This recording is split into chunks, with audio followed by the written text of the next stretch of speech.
Hey guys and what's up. तो क्या हाल चाल है आप सबके। आई होप कि जैसे भी हो बहुत सही हो। दोस्तों, आप सब ट्रिप पर ज़रूर गए होंगे राइट। मतलब कि अपने दोस्तों के साथ टाइम स्पेंड करना, यहाँ से वहाँ ट्रिप भी नहीं बोलेंगे, बस ऐसे ही एक नाइट आउट। नॉर्मली एक जगह से दूसरी जगह जाना, वहाँ को एक्सप्लोर करना और बस अपने दोस्तों के साथ उस टाइम को जीना। ये कितना अच्छा साउंड करता है राइट। हर कोई ये चीज़ें करना चाहता है और शायद हर कोई ये चीज़ें करता भी है। बट ऐसे ही चार दोस्त थे जो आपस में ही टाइम स्पेंड करने के लिए, चीज़ें एक्सप्लोर करने के लिए, थोड़ा सा दुनियादारी को पीछे छोड़कर मज़े करने के लिए, इंजॉय करने के लिए एक जगह जाते हैं। लेकिन वो जगह जब जाते हैं, वो जगह जब एक्सप्लोर करते हैं, तो उसके बाद जो उनके साथ होता है वो शायद उन्होंने कभी सपने में भी नहीं सोचा होगा। इनफैक्ट वो बस वहाँ पे इंजॉय करने गए थे, लेकिन शायद ज़िंदगी भर का ट्रॉमा लेकर वो वापस आए हैं वहाँ से। आज की जो स्टोरी है वो हमें बताती है कि कैसे हमें कुछ साइंस होते हैं, कुछ चीज़ें होती है जो कभी अवॉइड नहीं करनी चाहिए, कभी उन चीज़ों को इग्नोर नहीं करना चाहिए, कभी भी उन चीज़ों को हल्के में नहीं लेना चाहिए। क्योंकि अगर आप उन चीज़ों को हल्के में लोगे, उन वार्निंग्स को हल्के में लोगे, तो आपकी पूरी ज़िंदगी एक रात में ही तबाह हो सकती है। पहले आज की कहानी है चार दोस्तों की। ऋषभ, जो कि एक कॉन्फिडेंट लड़का था और हर चीज़ को लेकर वही प्लानिंग करता था। इन चारों के ग्रुप में ऋषभ था जिस पे हर कोई ऐसा ट्रस्ट करता था कि भाई तू देख ले यार, तू जहाँ बोलेगा हम वहाँ चल लेंगे। वेल, जो दूसरा लड़का था उसका नाम था अमन। अमन बड़ा शांत टाइप का लड़का था, एकदम हमेशा चुप रहता, काम रहता, लेकिन हर चीज़ को ऑब्जर्व करता, हर चीज़ पर उसका ध्यान रहता, लेफ्ट राइट आगे पीछे हर चीज़ पर। वहीं पर तीसरा था वरुण, जो कि थोड़ा सा डरपोक था। इनफैक्ट थोड़ा क्या, सबसे ज़्यादा डरपोक वही था। हर छोटी छोटी चीज़ में डर जाना, हर छोटी छोटी चीज़ को लेकर हंगामा कर देना कि यार यहाँ ये हो सकता है, यार वहाँ नहीं जाएंगे, वहाँ ये हो सकता है, ऐसे ऐसे करके।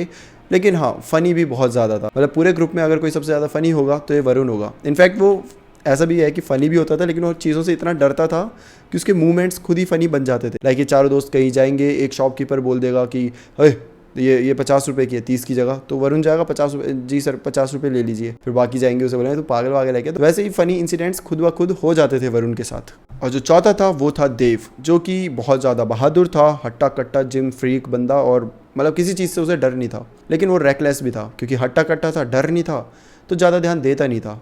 अपनी चौड़ में जिएगा, अपने मौज मस्ती फुल ऑन चलती रहेगी उसकी, और ज़्यादा ये ध्यान नहीं देता था, जिसकी वजह से उसकी आए दिन कहीं ना कहीं लड़ाइयाँ भी होती रहती थी। वेल, इन चारों का एक ग्रुप था और इन चारों को आपस में टाइम स्पेंड करना बहुत पसंद था। मतलब जब भी इनकी छुट्टी होती, जब भी इन पे फ्री टाइम होता है, चारों कहीं ना कहीं प्लान करके निकल पड़ते। और वैसे ही एक रात को ये चारों अपनी अपनी बाइक में बैठकर निकल पड़ते हैं। रात के 10 बज रहे होते हैं। चारों ने अपना हेलमेट पहना हुआ था, अपने कंधे पर बैग लिए मुंबई के नियॉन लाइट्स को पीछे छोड़ते हुए बस निकल पड़े थे अपने ही सफ़र में। रास्ते में ये लोग बड़े लाउड म्यूजिक बजा रहे थे। इन सब की एनर्जी काफ़ी हाई थी और हाईवे में अपनी अपनी बाइक्स को फुल स्पीड में चला रहे थे, जो कि एक्चुअली करना नहीं चाहिए, लेकिन ये लोग कर रहे थे। और जिस हवा को चीरते हुए जा रहे थे उसमें एक सेंस ऑफ फ्रीडम था।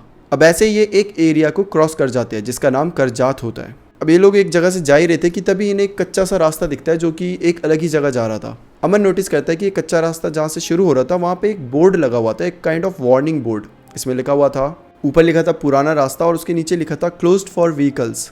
और इसका पूरा पेंट जो था वो फेड हो चुका था और इसके ऊपर कई जाले वाले लगे हुए थे। मतलब ऐसा लग रहा था कि ये काफ़ी पुराना बोर्ड लगा हुआ है यहाँ पर, वार्निंग का जो था। देव इसको देखकर एक्साइटेड हो जाता है और सबसे बोलता है, भाई लोग ये तो वही ट्रायल है ना जिसके बारे में हमने सुना था। ये लोनावला से ऐसे पीछे निकल जाता है और सुना है कि ये काफ़ी जंगल टाइप फील देता है। मतलब यहाँ आसपास सारा जंगल है और सिर्फ हम सब होंगे, मज़ा आएगा। अब अमन और वरुण पहले तो थोड़ा मना करते हैं कि नहीं यार तू पागल है क्या, हम यहाँ क्यों जाएं, वार्निंग भी लगी हुई है फालतू में और लाइट्स वाइट्स भी नहीं है। बट वहीं पर देव बोलता है, यार चलते हैं ना यार, मज़ा आएगा भाई, सोचना कितना मज़ा आएगा। वही लाइट्स भी नहीं है, लोग भी नहीं है, हम सब अकेले, एक एडवेंचर होगा। देव के बार बार कन्विंस करने पर पूरा ग्रुप कन्विंस हो जाता है। एंड देन फाइनली उस वार्निंग को इग्नोर करके ये लोग उसी कच्चे रास्ते में अपनी बाइक निकाल लेते हैं। अब रास्ता थोड़ा सा ठीक था, लाइक थोड़ा सा गीला सा था, थोड़ा कच्चा, लेकिन मैनेजेबल। और ये लोग उसी रास्ते में चलते चलते करीबन इन्हें 5 मिनट हो जाते हैं। और 5 मिनट के बाद अचानक से रास्ते में जो पेड़ होते हैं वो घने होने लग जाते हैं। ऐसा लग रहा था जैसे कि यहाँ से जंगल की शुरुआत होने वाली थी। अब जब ये उस जंगल में घुस जाते हैं और धीरे धीरे आगे की तरफ चलने लगते हैं, पूरे जंगल में एक अजीब सा साइलेंस छा जाता है, जैसे कि वहाँ पे पशु पक्षियों की आवाज़ ही नहीं थी। जैसे कि मानो पूरे जंगल में सिर्फ ये लोग मौजूद थे। अगर पूरे जंगल में किसी की आवाज़ गूंज रही थी तो वो थी सिर्फ इन लोगों के बाइक की आवाज़। अब चारों एक जगह रुक जाते हैं और फिर आसपास देखना शुरू करते हैं। आसपास चारों तरफ सिर्फ पेड़ ही पेड़ होते हैं और चारों तरफ घना अंधेरा छा गया होता है। वरुण थोड़ा सा पैनिक होकर बोलता है, ये रास्ता थोड़ा ज़्यादा ही जंगल में नहीं घुस गया? ऐसा लगता है जैसे कि हम जंगल में ही चल रहे हैं, कोई रास्ता ही नहीं है बीच में। मुझे डर लग रहा है दोस्तों। तभी अमन जो होता है अपने बैग से टॉर्च निकालता है और ऐसे आसपास देखने लगता है। उसकी नज़र एक पोल के ऊपर पड़ती है और पोल के ऊपर ऐसे टॉर्च मारता है तो देखता है पोल के ऊपर ना कुछ पैने नाखूनों के निशान होते हैं। ऋषभ भी उसे देखता है तो बोलता है कि जंगल में लेपर्ड्स भी है क्या? तो देव बोलता है कि हो सकते हैं, या फिर ऐसा भी हो सकता है कि लेपर्ड्स नहीं लेकिन कुछ और हो। वैसे तो वो मजाक उड़ाते हुए बोलता है, लेकिन वहाँ पे सब कोई सीरियस था, किसी का भी हंसने का मूड नहीं था, किसी का भी मजाक करने का मूड नहीं था। वेल, चारों अपनी अपनी बाइक पर बैठते हैं और फिर आगे के लिए निकल पड़ते हैं। रास्ता ख़त्म होने का नाम ही नहीं ले रहा था। ऐसा लग रहा था जैसे कि वो नेवर एंडिंग रास्ता है, बस वो चले जा रहा है। कुछ देर बाद ये सब एक जगह पर फिर से रुकते हैं और तब देव इन सबको बोलता है। देव बोलता है कि दोस्तों मुझे लगता है कि हम सबको वापस चलना चाहिए, जहाँ से हम आए हमें वापस वहीं चलना चाहिे। अब ऋषभ एकदम कंफ्यूज होकर बोलता है कि बट तू ही तो कह रहा था कि यहाँ पे मज़ा आएगा, तुझे तो सबसे ज़्यादा चुल थी यहाँ आने की, क्या हो गया, अब क्यों वापस जा रहा है? बट देव इस समय एकदम सीरियस था, बिल्कुल मजाक के मूड में नहीं। ऐसा लग रहा था जैसे कि उसने कुछ देख लिया है। देव बोलता है कि दोस्तों ये वही रास्ता है जहाँ पर पिछले साल 4 लोग गायब हुए थे। मुझे लगा था कि शायद र्यूमर्स है, ऐसा कुछ असली में नहीं हुआ होगा, लेकिन ये सेम वही जगह है जो मैंने उस समय आर्टिकल्स में पढ़ी थी। और ये सुनकर चारों एक दूसरे का मुंह देखने लगते हैं। जब अपनी बाइक घुमाते हैं और निकल पड़ते हैं फिर से वापस जाने के लिए। थोड़ी सी ये वापस आ ही रहे थे कि तभी एकदम से सब अपनी बाइक पर ब्रेक्स मार देते हैं, क्योंकि अचानक से इनके बाइक के सामने एक लड़की होती है, एक औरत, जो कि दूसरी साइड में मुंह करके खड़ी हुई थी। देव अचानक से ज़ोर से चिल्लाता है कि हेलो, आप ठीक तो हैं? इतने घने जंगल में इतनी रात में आप यहाँ क्या कर रहे हैं? लेकिन सामने से कोई भी जवाब नहीं आता। अब ऋषभ उनसे बोलने लगता है कि आप इतनी रात को यहाँ क्या कर रही हैं? तभी वो औरत इनकी तरफ हल्का सा अपना फेस टर्न करती है।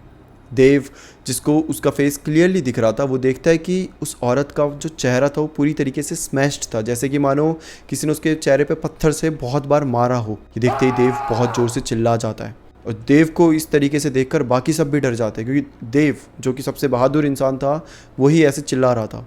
सब अपनी बाइक में बैठ के जल्दी से वहाँ से निकलने की कोशिश करते हैं कि तभी वरुण की बाइक एकदम से स्लिप कर जाती है और वो वहीं पर गिर जाता है। और जब वरुण वापस उस तरफ देखता है तो वो देखता है कि वहाँ पर कोई भी नहीं होता। इन्हें लगा कि शायद डर से इनका वहम हो, पर चारों को एक जैसा वहम होना, ये कुछ बात हजम नहीं होती। जिसके बाद ये चारों बोलते हैं कि भाई जितनी जल्दी हो इस जंगल से निकलो। अब ये अपनी बाइक लेकर जाने ही लगते हैं कि तभी थोड़ी दूर आगे जाकर देव को अपनी बाइक हैवी लगने लगती है और उसकी बाइक की स्पीड भी खुद ब खुद स्लो हो रही थी। ऋषभ को बोलता है कि भाई ये बाइक ऐसे इतनी हैवी क्यों हो गई है, ऊपर से इतनी स्लो भी हो गई है। मैं बहुत भगाने की कोशिश कर रहा हूँ लेकिन बाइक आगे जा ही नहीं रही। ऋषभ भी पूरी तरीके से कंफ्यूज था कि आखिर चल क्या रहा है। और तभी देव अपनी बाइक की साइड मिरर से पीछे देखता है और वो जो देखता है एकदम झटके से बाइक को रोक देता है। ऋषभ उससे पूछता है कि क्या हुआ, बाइक को क्यों रोका? वरुण की बाइक आगे निकल चुकी थी। देव एकदम शिवर कर रहा था और वो ऋषभ से बोलता है कि ब्रो कुछ भी हो जाए पीछे मत देखना, तू बस आगे देख। और देव अपने मिरर को सीधा कर देता है ताकि पीछे का उसे कुछ भी ना दिखे। अभी तक जो बाइक स्लो चल रही थी वो एकदम से बंद पड़ जाती है। सामने से वरुण भी वापस आ जाता है अपनी बाइक को लेकर और देव को बोलता है कि रुक क्यों गए, जल्दी चलो यहाँ से। ये बोलते बोलते वरुण की नज़र देव के पीछे पड़ती है और जैसे वो पीछे देखता है वरुण एकदम से जम जाता है। वो उसकी बॉडी ऐसे मानो जैसे कि लकड़ी की बन गई है, वो हिल भी नहीं पा रहा, वो बस पीछे देखे जा रहा था और उसके एक्सप्रेशन पूरी तरीके से बदल चुके थे। ऐसा लग रहा था जैसे कि मानो उसने पीछे कोई भूत देख लिया हो। वेल, कैसे कैसे करके देव अपनी बाइक को शुरू करता है और फिर ये चारों वहाँ से निकल जाते हैं। अब जल्दी जल्दी ये बाइक लेकर भागने की कोशिश तो करते हैं और काफ़ी देर आगे बढ़ने के बाद भी इन्हें रास्ता नहीं मिलता। तभी ऋषभ बोलता है, भाई हम शायद एक ही जगह पर घूम रहे हैं। तभी देव अचानक से आगे पीछे देखने लगता है और तभी उसकी नज़र जाती है एक इलेक्ट्रिक पोल पर और ये वही इलेक्ट्रिक पोल था जो इन्हें शुरू में दिखा था। और यही इलेक्ट्रिक पोल देव को करीबन 3 या 4 बार ऑलरेडी दिख चुका था। ये चारों अब एकदम से घबराने लग जाते हैं। इन चारों को रियलाइज़ हो जाता है कि ये तब से एक ही जगह पर घूमे जा रहे हैं। ऐसा लगता है जैसे कि एक लूप में बंध चुके हैं। इन चारों के पसीने छूट जाते हैं। इन्हें समझ ही नहीं आता कि आखिर करें तो करें क्या। जस्ट लाइक एक लूप में फंस गए हो और अब वहाँ से निकलने का आपके पास कोई ऑप्शन ही नहीं है, आपके पास कोई आंसर ही नहीं है कि आप कैसे इधर से निकलोगे। तभी इन्हें किसी के चीखने की आवाज़ आती है और वो ऐसे नॉर्मल चीखने की नहीं, वो आवाज़ ऐसी थी जैसे कि कोई किसी औरत को मार रहा हो और वो औरत दर्द में चीख रही हो।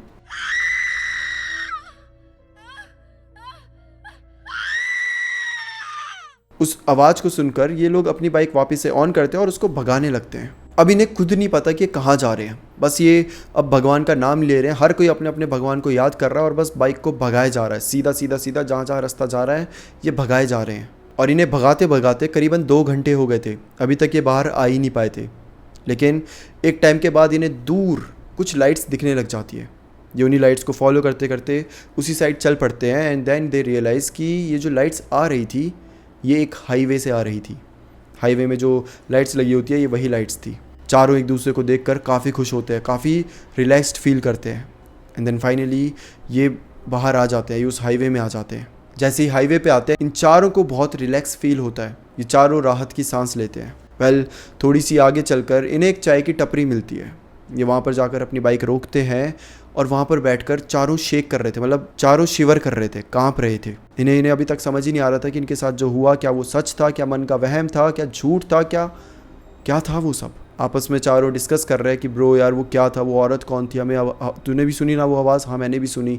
और तूने पीछे देखा था ना वो बाइक हैवी हो गई थी मेरी, मैं गिर गया। बस चारों अपने अपने एक्सपीरियंस एक दूसरे को बता रहे थे। ये चारों अभी बात कर ही रहे थे कि तभी वो जो चाय वाला था वो इनके पास आकर बैठता है और बोलता है कि तुम सब अंदर से आ रहे हो? चारों बोलते हैं हाँ हम अंदर चले गए थे और वहीं से आ रहे, क्या हुआ? वो आदमी बोलता है कि एक बोर्ड लगा हुआ था ना, तुम बच्चे उन वार्निंग्स को सीरियसली क्यों नहीं लेते हो? तुम बच्चों को क्यों ही ऐसा लगता है कि ये सब सिर्फ पागल बनाने के लिए होता है? क्या ज़रूरत थी अंदर जाने की? तुम्हें शायद पता भी नहीं कि तुम कितनी बड़ी मुसीबत में फंस सकते थे। वो चारों अंकल से पूछते हैं कि अंकल आप ऐसा क्यों बोल रहे हो, मतलब आप हमें स्टोरी बताओ ना, असल में हुआ क्या है यहाँ पर?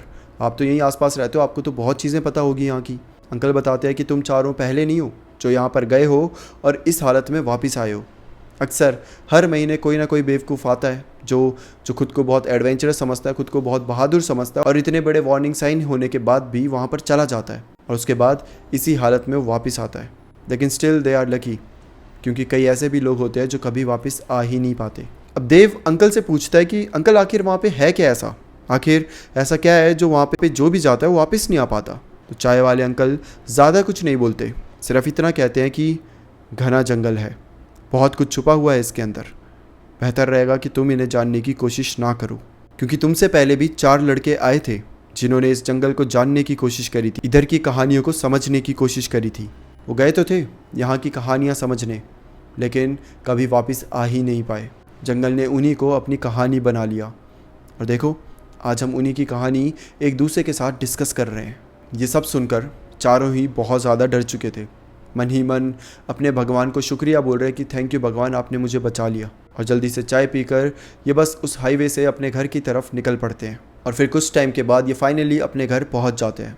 और उस दिन के बाद से इन लोगों ने रात में ट्रिप करना ही छोड़ दिया, क्योंकि उस समय उस रात को उस जंगल में इन्हें जो फील हुआ था शायद ही कोई शब्दों में बयान कर सकता है। दैट्स इट फॉर टुडे दोस्तों। ऑल्दो दे वर लकी कि वो बच गए, बट कभी भी ऐसी वार्निंग्स को इग्नोर नहीं करना चाहिए, कभी भी ऐसी जगह नहीं जाना चाहिए जहाँ पर मना करा जाए, जहाँ पर क्लियरली बोला जाए कि यहाँ पर आना मना है। That's it for today. फिर मिलते हैं किसी और टॉपिक के साथ, तब तक के लिए bye bye and take care.